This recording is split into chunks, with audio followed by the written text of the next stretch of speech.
Sobre os tópicos, tá, o que a gente vai falar hoje, vamos falar um pouquinho sobre o que é o headless, vamos passar um pouquinho, vamos fazer algumas perguntas para ver se vocês se identificam com algumas dores que são comuns no mercado e para saber se o headless de fato ele vai sanar essa dor que vocês têm hoje, ou se vocês vão precisar procurar uma outra solução.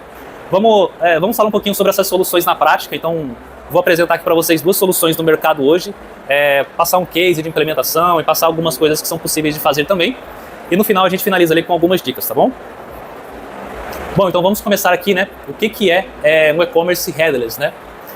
Para falar um pouquinho sobre headless, a gente pode voltar alguns anos atrás e entender como que, no início, né? Como que a gente fazia para subir uma loja online, né? Então, você estava no físico, queria vender no digital, você precisava de fato pensar e desenvolver toda a sua solução de e-commerce do zero. Então você precisava ter um time de desenvolvimento ou algum parceiro que fizesse isso para você, mas você ia precisar desenvolver toda a parte de catálogo, parte de busca, parte de OMS, CMS, a parte do checkout.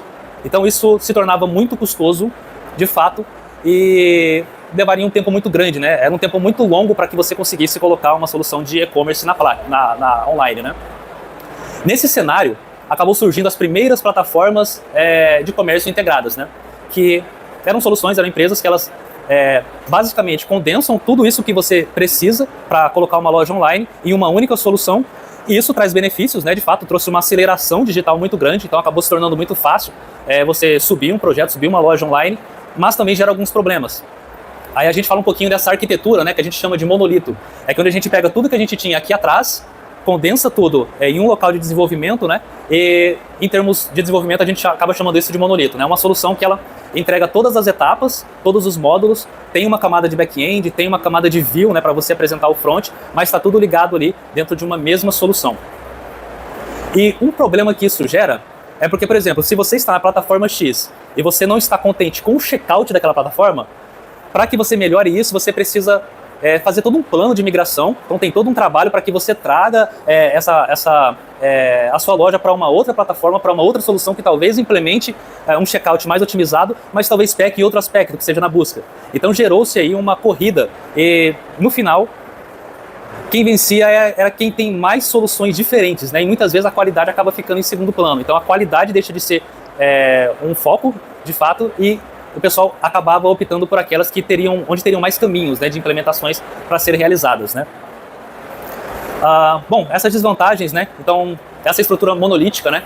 É uma estrutura pesada, evolução lenta e manutenção cara, né? Então, provavelmente aí quem já esteve em alguma dessas plataformas mais conhecidas, às vezes precisa implementar uma nova solução, precisa trazer um parceiro novo e sente que isso, às vezes, se não tem uma implementação nativa já, às vezes você acaba esbarrando e não consegue trazer uma otimização, né? Não consegue melhorar talvez a experiência do seu cliente porque a sua plataforma ela não fornece essa solução, ela não fornece uma integração, não fornece uma API, e aí você acaba ficando amarrado em uma plataforma engessada. E mais uma vez, né, para você se livrar disso, você tem que planejar uma migração, aí você tem que pensar em como que isso vai impactar o seu SEO, como que vai impactar de fato as suas conversões, e enfim, isso acaba sendo algo bem difícil de ser implementado, né? Com o desenvolvimento de algumas camadas, principalmente uma funcionalidade chamada API, né, uma aplicação chamada API, a gente conseguiu fazer uma separação do front-end e do back-end. Então a gente pode ter o nosso back-end hoje em um local, uma Vtex ou uma Shopify, por exemplo. Eu tenho uma API que faz a comunicação com essa base de dados, né, onde eu vou ter meus pedidos e tudo, meu catálogo de produtos, né? E eu posso separar então meu front-end e desenvolver e aplicar o meu front-end da maneira que eu quiser. Então isso acaba trazendo aí uma maleabilidade muito grande para a gente conseguir trabalhar, né? E quando eu falo em maleabilidade, não é somente o nosso website. Então eu posso, por exemplo, ligar por meio dessa API um aplicativo, eu posso ligar um totem de TV que eu posso colocar na minha loja, por exemplo, e tudo isso estar bebendo água, né, na mesma fonte, né, na mesma base de dados. Então isso acaba sendo muito, muito interessante, né? A API, tá? Só explicando um pouquinho o que seria uma API, eu gosto de fazer uma comparação com um garçom, né? Então a API é como se fosse um garçom. Geralmente, né, num restaurante, a gente chega lá, senta na mesa, né, e a gente vai fazer pedidos, o garçom vem atender a gente faz um pedido, ele pega esse pedido, leva lá no back-end, que seria a cozinha, né, o pessoal vai processar, vai preparar esse pedido, e na hora que esse pedido fica pronto, o garçom, que é a API, ele vai lá, busca esse pedido e entrega, devolve ele pra gente na mesa, né. Então a API, ela faz essa comunicação e ela torna mais fácil a implementação dos dados, tanto de back-end para o front-end e vice-versa também, tá? As principais vantagens, tá, de a gente fazer essa separação, implementar essa estrutura, é de fato a personalização sem limites, né? Então eu posso ter no meu front-end qualquer tecnologia. Então se o meu time, eu tenho um time de desenvolvimento que ele é mais focado e especializado em Angular, em Next, eu posso fazer isso da maneira que eu quiser. É claro que depende muito da abordagem também, né? Mas eu tenho essa personalização que ela pode ser... Enfim, a gente vai acabar travando talvez na limitação técnica do seu time, mas os limites aí eles não existem mesmo, tá? Quando a gente fala também de personalização, eu falo não somente da parte de desenvolvimento, mas até mesmo da parte da operação, né? Por exemplo, quão dificultoso é na sua plataforma para que o seu time de marketing lance uma campanha, suba uma LP, por exemplo, para estar divulgando nessa campanha, para que eles possam implementar de fato mais estratégias. Então, num fluxo mais convencional, o time de marketing acaba tendo total dependência do time de desenvolvimento, seja agência, né, ou time interno. Então o que acontece? O time às vezes precisa subir uma LP o mais rápido possível. Só que ele precisa ir lá, abrir um chamado para o setor de desenvolvimento, aí vai entrar só na próxima sprint. Então você vai aguardar 15 dias para que essa tarefa entre em fila de execução.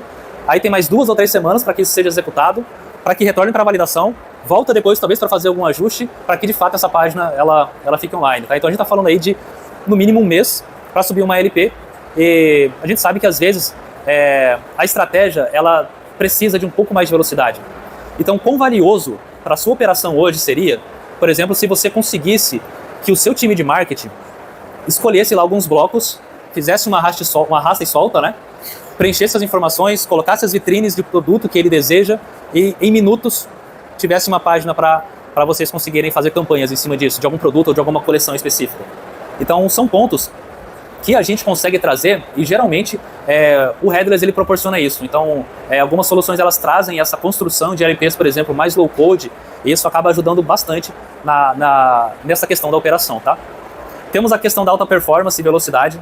Então a gente não depende de uma estrutura engessada, de uma plataforma para conseguir fazer otimizações, porque muitas vezes também time de SEO, até mesmo time de desenvolvimento, eles até tem no roadmap para fazer otimizações de velocidade, mas acaba esbarrando de uma limitação técnica mesmo da plataforma, né, que não é possível de fazer, não é possível de gerenciar muitas vezes a forma que o bundle é feito, então a maneira que o JavaScript é gerado e encaminhado para o cliente não tem como otimizar, porque a plataforma tem aquela maneira de trabalhar e pronto. Então no Headless a gente acaba conseguindo implementar algumas funcionalidades, né, e trazer aí algumas coisas que podem burlar, né, e podem contornar esses problemas, né. Então eu posso otimizar a maneira como o meu JavaScript é escrito, como que ele é gerado, como que ele é enviado para o cliente. Eu posso trazer uma renderização via servidor. Por exemplo, a gente não vai depender, por exemplo, de JavaScript para estar renderizando as páginas, então isso vai ser ótimo para SEO e vai ser bom para velocidade também. A gente já renderizar todas as páginas no servidor e entregar para o usuário final um HTML, né? Então acaba sendo muito mais rápido. E são coisas que a gente consegue fazer e otimizar aí por meio do Headless, tá? Parte de integrações sob medida. Então aquilo que a plataforma não integra, você consegue desenvolver ou consegue passar para o seu time desenvolver. Então isso acaba dando para o seu time um poder muito grande de implementações, tá? A parte de escalabilidade e inovação também, facilitando essas integrações, né, tendo a oportunidade de plugar de fato aí outras ferramentas e outros parceiros de maneira fácil, de maneira mais rápida. Então isso torna com que a loja ela tenha aí uma escalabilidade bem melhor para novas implementações, né? A gente sabe que a gente precisa de fato estar atento às movimentações do mercado e estar acompanhando, e a nossa plataforma, né, ou a tecnologia que a gente está utilizando, ela precisa proporcionar isso. Então o Headless aqui ele vai ser uma baita ajuda nessa questão, tá? Falando um pouquinho do cenário global, tá? Isso aqui é uma pesquisa feita no ano passado. Ela indicou pra gente que 25% das marcas já estavam utilizando, implementando a estrutura Headless, ou planejam fazer isso nos próximos 2 anos, né? No caso, os 80% restante acabou passando pra gente que em 2 anos estaria implementando a estrutura Headless dentro da sua operação, né? Então, essas implementações estariam acontecendo aí entre o ano passado e entre esse ano, né? Então a gente vê de fato que o mercado está bem movimentado e aquecido nessa questão e bem atento a essa implementação como algo que de fato vai resolver alguns problemas aí da operação e dar um pouquinho mais de liberdade, tá? Alguns desafios que a gente pode ter aí durante a implementação do e-commerce Headless é a gestão de integrações, né? Até voltando um pouquinho, né? Lá naquele cenário que a gente tinha lá atrás, Hoje é possível a gente olhar para esse cenário aqui de uma maneira diferente. Então, indo até mais além do e-commerce headless, existe um termo hoje chamado de composable, né? Que o que acontece? Já que eu olho para meu back-end, eu vou escolher a minha plataforma de back-end, eu vou escolher a minha plataforma de front-end. Por que eu não posso separar outras soluções também em outras camadas e olhar para o mercado e ver aquilo que o mercado de fato tem de melhor e escolher, por exemplo, qual que é a melhor busca, escolher qual que é o melhor OMS, escolher qual que é o melhor checkout. Então você consegue hoje ter toda essa construção de forma integrada. Isso é um desafio de fato, então a equipe ela precisa estar preparada para lidar com essas situações, né? Aquela famosa frase, né? Com grandes poderes vem grandes responsabilidades, né? Então, como você tem essa capacidade hoje de olhar para o mercado e escolher para cada parte da sua operação qual seria a melhor ferramenta para implementar, existe essa complexidade adicionada aí para fazer tudo isso funcionar de maneira junta, tá? A equipe técnica, né? Ela precisa estar bem preparada para lidar de fato com esses desafios e a questão do custo inicial. Porque a gente tem essa questão de toda essa liberdade que a gente consegue implementar, mas isso de fato tem um custo. Por exemplo, se eu estou em VTEX e eu quero implementar um e-commerce headless com uma outra plataforma, eu continuo tendo meus custos com o VTEX e aí eu implemento mais uma camada de custos para poder implementar o headless, né? Então, depende do modelo de precificação, vamos falar um pouquinho mais sobre isso depois também, mas é algo que precisa ser considerado ali como viável ou não dentro da nossa operação, tá? Bom, vamos falar um pouquinho aqui, né? Vamos saber se o headless é para vocês. Vamos pensar aqui em algumas perguntas, né? Bom, sua plataforma ela limita a otimização da experiência de compra, né? Então, como eu consigo de fato otimizar a experiência de compra dentro da minha plataforma com as soluções que plugam de forma nativa ou com o desenvolvimento nativo dentro da plataforma, né? Se é difícil eu ter essa coleta de dados, entender de fato como que os usuários estão utilizando as minhas páginas e trazer otimizações, então é um ponto de atenção aqui para a gente já ficar, para a gente levar em consideração, tá? Você sente que o desempenho da sua loja ele está atrapalhando a conversão? A gente sabe que a performance de carregamento ela está intimamente ligada com as métricas de conversão, então estima-se ali que uma página que demora até 3 segundos para ser carregada, né? Então ela pode ter uma taxa de abandono de até 50% dos usuários, e isso cresce exponencialmente conforme a gente vai crescendo isso em segundos, né? Então acaba sendo muito importante. E qual que é o limite de tempo de carregamento que eu consigo atingir com a minha plataforma, né?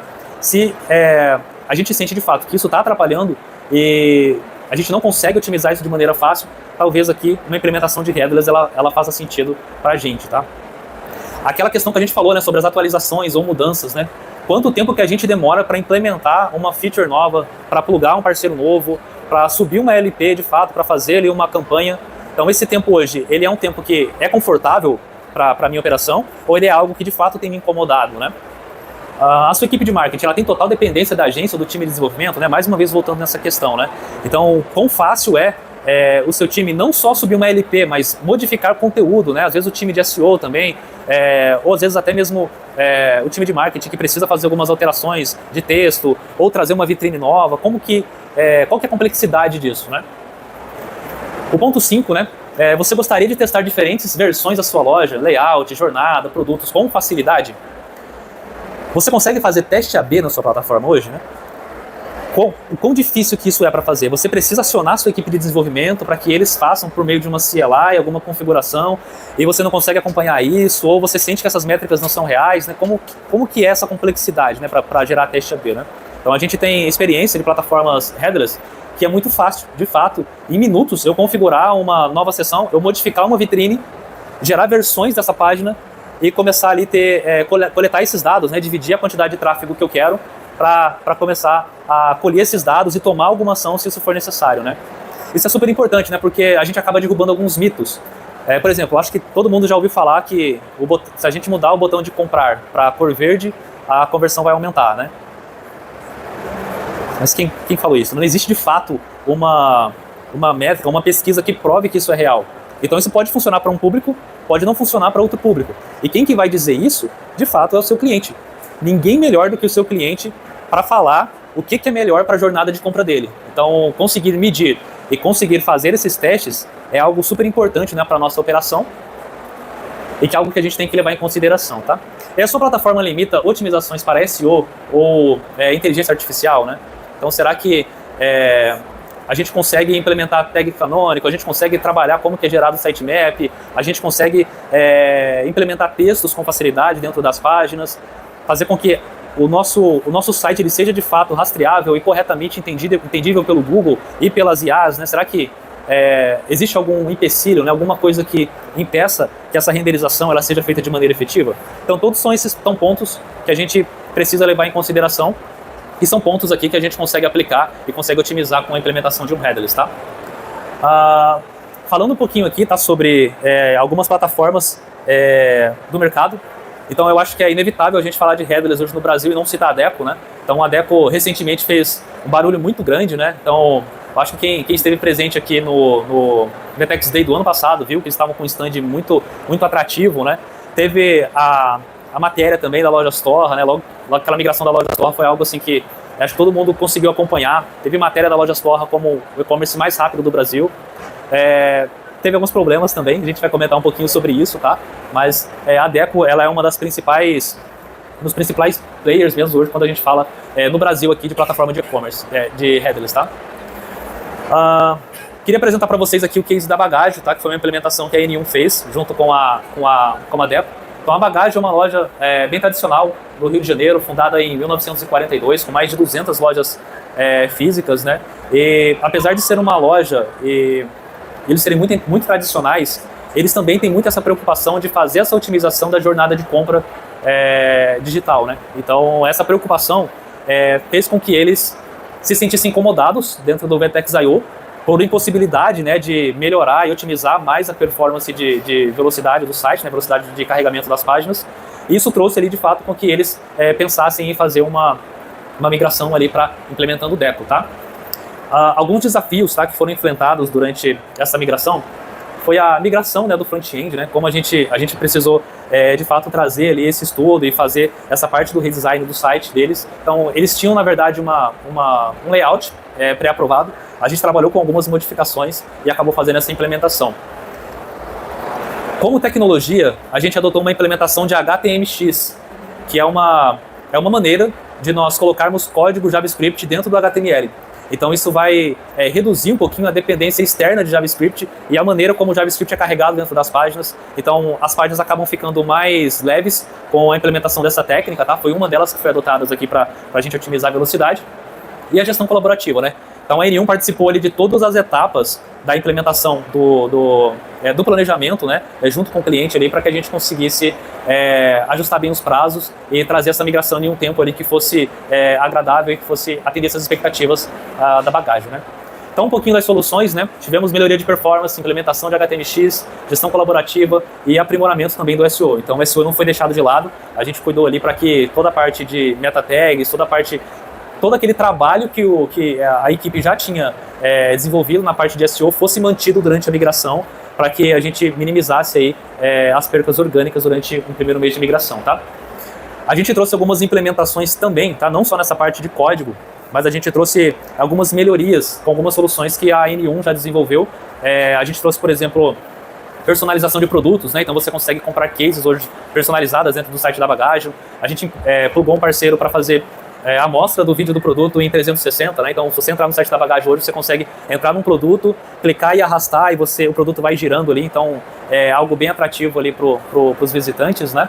E a gente fez uma implementação também de uma ferramenta de compra junto, que foi nativamente desenvolvida pela equipe da N1, aí, que é algo que com certeza ajuda bastante na questão da conversão e na melhoria do ticket médio, né? Mas são só alguns exemplos de possibilidades que a gente consegue implementar, né? Conforme a gente passou lá no início, o céu é o limite, né? Bom, de resultados, né?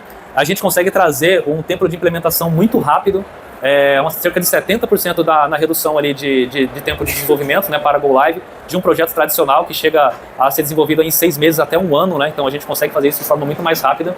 E a performance do site ali, que cresceu em 30% em comparação com a loja anterior, tá?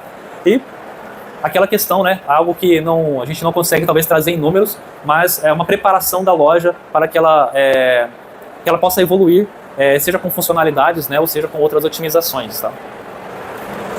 Uma segunda solução, saindo agora um pouquinho de Adecco, mas eu queria apresentar para vocês hoje, talvez vocês não ouviram falar ainda, mas é uma startup brasileira, que é a Manux, que é é uma solução de headless também, que vem trazendo todas essas mesmas implementações, e a gente tem se aproximado da Manux no último ano, basicamente, e temos acompanhado de muito perto o desenvolvimento da plataforma, e a gente tem conectado os times e a gente tem gostado bastante da solução que eles têm apresentado, tá? Eles trouxeram alguns clientes recentemente, acho que talvez vocês conheçam o Café com Deus Pai, né? Então um cliente hoje que está implementado em Manux, estava em Lynx antes, já acabou trazendo essa migração pro headless da Manux, e enfim, é um pessoal de ticket muito alto ali que já tem provado aqui pra gente aí a Manux aí como uma alternativa para a gente olhar aqui com carinho e de fato tentar considerar aqui dentro da operação, tá?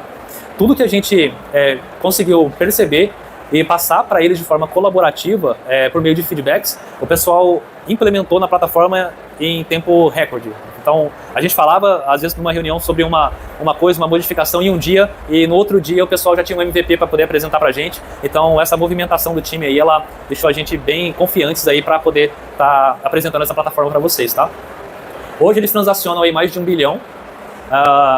Temos aí, pessoal, a equipe, né, que dos fundadores da N1 tem mais de 15 anos de experiência promovendo soluções aí para o mercado digital. Mais de 50% dos clientes utilizam soluções próprias, né? Então, o que isso significa? Se eu for em Deco, por exemplo, hoje, eu preciso implementar e treinar o meu time para que ele faça essa implementação em Deco. Então, eles precisam aprender um pouco, por mais que seja uma tecnologia que é comum no mercado, mas ainda assim pode ter uma curva de desenvolvimento para o meu time. Já em Manux, a gente acaba separando isso. Então, se o meu time ele é mais especializado em Vue, eu consigo de fato implementar Vue. Se eles preferem trabalhar com Next, eu consigo trabalhar com Next. Então, eles não têm essa marra, uma tecnologia para que a gente consiga de fato utilizar os conectores deles e plugar na minha plataforma, seja Shopify, seja VTEX, seja Lynx. Então, isso acaba trazendo aí uma economia muito grande também, tá?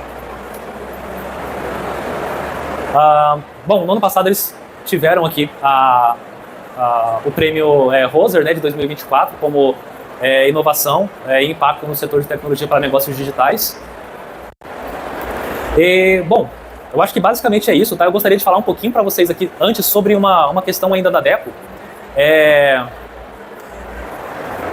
A Deco, né, de fato, a gente percebeu que, eu falei que ia passar para vocês sobre uma questão de precificação, né? Então, talvez dos pontos negativos que a gente enxerga na Deco, isso desde a concepção, tá? É a maneira de precificação, porque ela fica um pouco obscura, né, pro cliente final. Então, quando o cliente pega ali a fatura da Deco, ele não consegue entender muito bem o que está sendo cobrado, porque eles têm um modelo de precificação por page view. Então, isso traz para a gente, de fato, alguns desafios, né? Então, por exemplo, se eles até falam para você, né, que é possível você ter um blog em um subdiretório, mas como que eu vou ter um blog e por cada visita que eu levar pro blog eu vou ter que pagar, e não necessariamente alguém que eu vou estar convertendo, né? Então, esse é um modelo de precificação que preocupa a gente.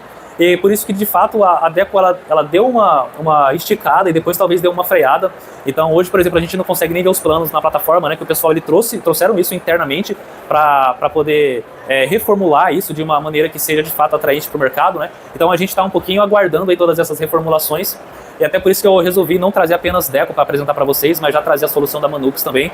Que hoje a Manux ela tem um tempo de implementação muito rápido, então a gente consegue fazer uma migração ali dentro de 30 dias de um e-commerce por meio de um template, trazer isso com horas de evolução e preservando toda a parte de SEO. E hoje a gente consegue até mesmo trazer essa migração sem custos, tá? Então, mediante ali um pacote de ongoing, talvez alguma coisa, a gente faz ali algumas opções, né, para que a gente consiga fazer implementações. Vocês não têm que, de fato, nem que pagar por um template, mas que a migração ela fique por nossa conta mesmo e que vocês se preocupem somente com a evolução da loja, tá?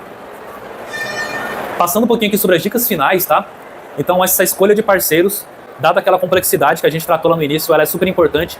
Então, ter os parceiros certos, né, que estão preparados para lidar com essa complexidade, acaba sendo um ponto crucial. Não esqueça o SEO, pelo amor de Deus, né? Então, não adianta nada a gente passar anos e anos trabalhando, construindo uma autoridade na internet e depois a gente acaba perdendo isso por uma migração mal feita. Então, com certeza, vale a pena considerar, sim, alguém que tenha essa proficiência, tá? Para trazer essa visão de SEO também e auxiliar vocês nessa questão, tá? E cuidado com GTM.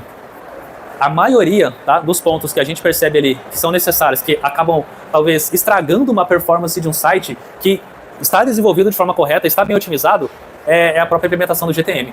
A gente pode até fazer um link com aquela questão de escolha de parceiros, porque, por exemplo, não adianta nada, né, a gente ter uma Ferrari e andar com ela com freio de mão puxado, né? Então, por exemplo, a gente tem às vezes um parceiro ali que está fazendo a implementação do headless da forma correta, né? E aí, por exemplo, a agência de ads, ela não está fazendo as implementações, mas ela não está de fato ligada em como que isso está sendo feito dentro do GTM. Então, é algo que eu trago aqui sempre de consideração, porque o GTM ele pode ser um grande vilão na maioria dos casos aí para atrapalhar e segurar um pouquinho a performance, tá bom? Pessoal, vocês podem escanear, tá, o QR Code para baixar o certificado dessa aula. O que a gente tinha para trazer para vocês é isso. A gente fica também agora à disposição de vocês para estar tirando alguma dúvida, né? Eu queria ter deixado um tempinho aqui para a gente falar um pouquinho e tirar algumas dúvidas. Não foi possível, mas eu estou à disposição aqui. Vocês podem vir hoje, vir amanhã, a gente conversar um pouquinho aí, passar um pouquinho quais são as dores de vocês aí e, de fato, aí ver o que a gente pode fazer para ajudar vocês aí nos próximos dias, tá bom? Muito obrigado, tá, pela presença de vocês.